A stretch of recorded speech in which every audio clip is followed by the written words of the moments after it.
Everybody, Liquid Snake here with a real life deck profile. Yeah. Anyways, today we're doing my Constellars. I love Constellars. They're cool. Me likey. They're awesome. I use them on Death Pro a lot. I thought they were dumb when they came out, and then after a while, I actually playtested the deck instead of talking trash about it, and I was like, man, this deck's amazing. So I made it in real life because it was awesome. So let's start out with the monster count. First, let's start out with one honest and a cyber dragon.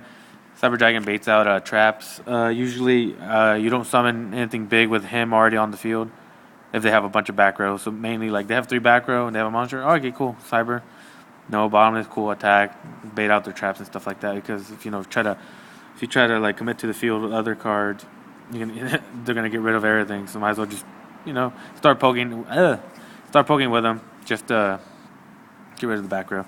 Honest, of course, gives a boost, so it's always good. Oh my god, I can't do this. Anyways, alright, now with the Constellars, we got 3 Algae, or Algae, I say Algae. She's a Bogart Knight of the deck, only summons level 4 from your hand. Usually, you don't go for Pollux because that'd be retarded. You do Pollux, then Algae.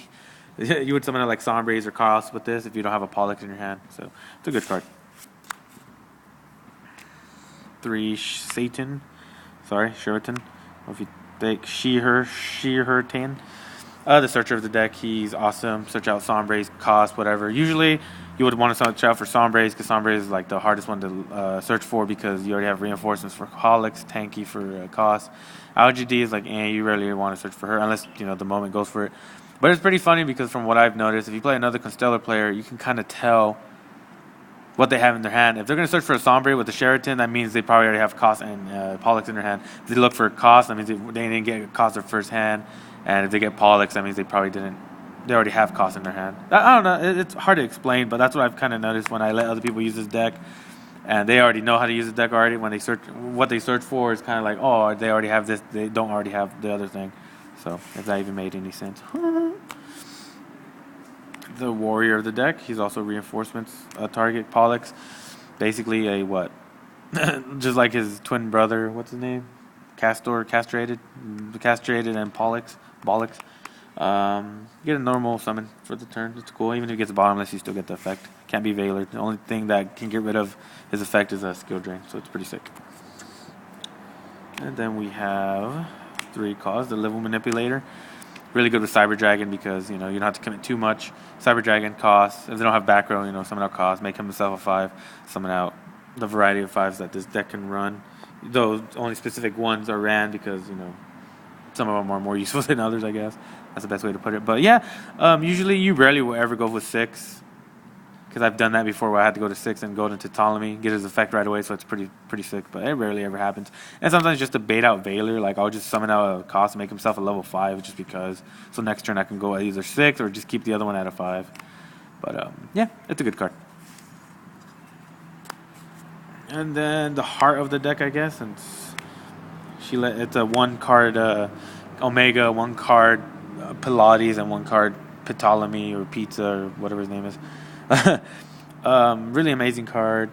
Very, very, very amazing top deck. Usually you don't want to draw it, you want to search for it, because if you draw for it, usually you don't have shit in your graveyard to freaking target and blah, blah, blah. But yeah, it's a good card. 1 card, I like it. It's a 1 card XYZ. It just sucks when you get Veilered because you banish a card and you don't get your shit. So it's like, banish a card for nothing. Hopefully you have enough targets for next turn.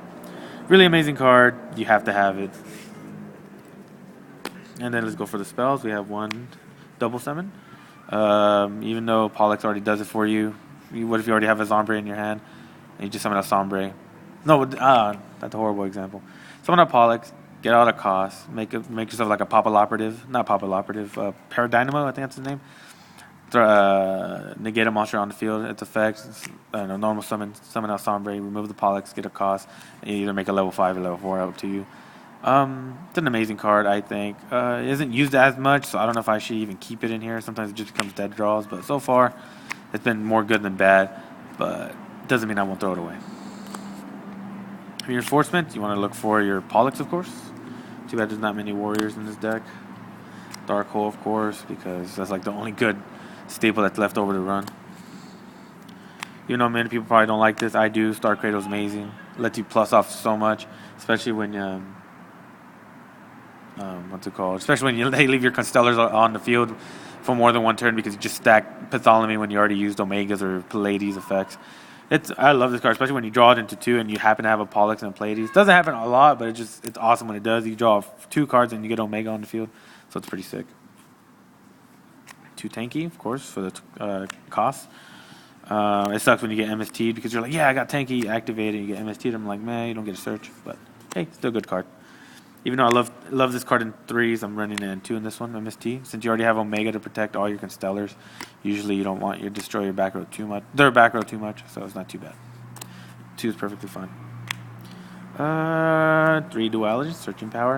If anybody has a super for this one, I don't want really like secrets that much. I'm willing to trade down the difference in cash, I guess. It's up to you, whatever. But anyways, 3 power duality, another searcher. Usually this card is used last. You want someone like Sheraton first, and then use reinforcement if you have it. Use tanky and then duality. Helps you speed up your deck, and it's awesome because this deck, you don't always have to special summon. So when they max you, when you already have your Pollux, like your Pollux on the field and your cost, duality out, and you're like, oh, I'm not gonna special summon anyways. They minus themselves 1, and you still have the exact amount that you should have on the field. So it's pretty sick. I love duality. 1 warning, 1 device, 1 tribute, and 1 bottomless. The 1 ofs. Oops. Trying to tribute is freaking nasty with Omega on the field. They summon out like a whole field and tribute with Omega on field. Oh, jeez. You don't make. You're pretty sure you'll piss somebody off, but if they get pissed off, they probably shouldn't be playing in the first place. And then we have the double Mirror Force. I love Mirror Force. It's awesome, this format. Thank God it stayed at 2. Makes sense since they actually want people to attacking and being afraid of back row. So having that 2 Mirror Force is still pretty scary. It's kind of like the whole Icarus attack scare with Black Wings. Usually when you see a Black Wing with a back row, you're like, man, it's a fucking Icarus attack. But now when you see a lot of back row, sometimes you forget that Mirror Force is at 2, and that happens to me a lot. But Mirror Force is 2. It's good.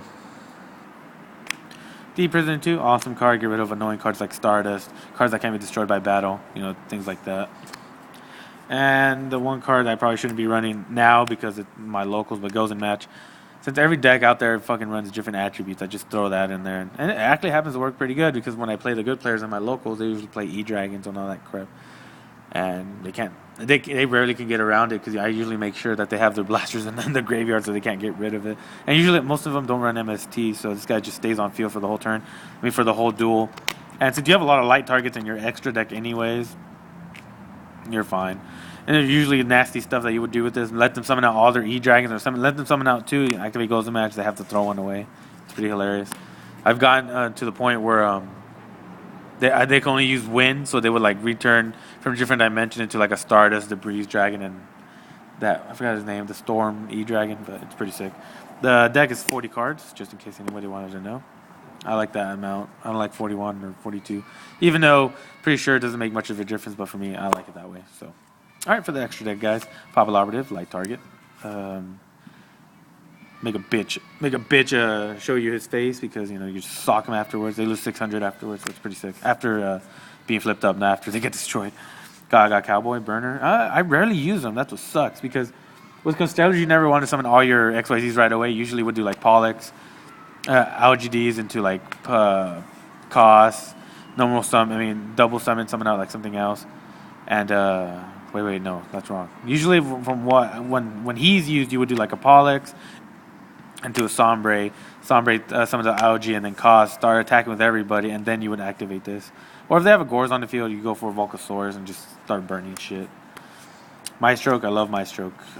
I think this should be in every deck that has is capable of 4s, even decks that don't do 4s because he's just that awesome. I'm just kidding, but yeah, I love this card. Protects itself. Oh my god, I can't talk. This Dweller does a lot of work, especially with Inzectors. I tend to run into Inzectors a lot, and that gets pretty annoying. Summon out this bitch, and they can't do shit. They can equip all their monsters all they want, but they can't activate Hornet. Utopia, of course, light target. Power Dynamo, I don't know if I should run 1 or 2.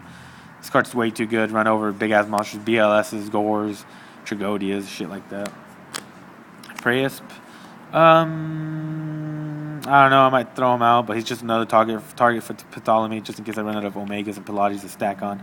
But yeah, gain 1,000 when you attack, when they attack, are attacked, or is attacked, or attacking or attacked. That's pretty sick.